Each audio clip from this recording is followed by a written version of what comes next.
আসসালামু আলাইকুম। প্রিয় সম্মানিত দর্শক, আমি এফএস আনারুল মিডিয়া। আমি প্রতিদিনের মতন আজকেও আমি আপনাদের কাছে সকাল সকাল লাইভে চলে এলাম।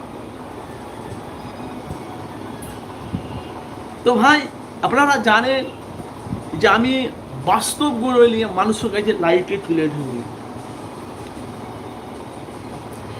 যে কথা বলার জন্য আমি আপনাদের কাছে লাইভে এলাম, আমি গুনাহগার মোহাম্মদ আনারুল হোসেন। আমি কিছু গুরুত্বপূর্ণ কথা আপনাদের কাছে লাইভে আলোচনা করব। যে যেখান থেকে আছেন অবশ্যই একটু মূল্যবান কথাগুলো আপনারা একটু মনোযোগ দিয়ে শুনবেন, আপনাদের কাজে লাগবে ভবিষ্যৎ। কেন ভাই, প্রতিদিনই একটা রুলস আলাদা থাকে।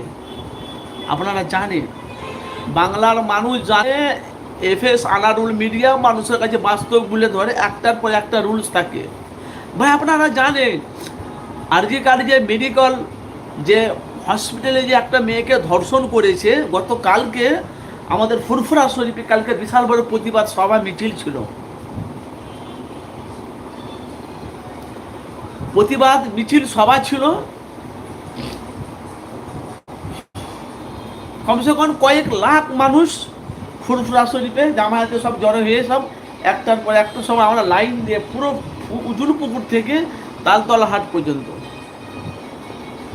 উজুল পুকুর থেকে তালতলা হাট পর্যন্ত মোমবাতি মিছিল ছিল।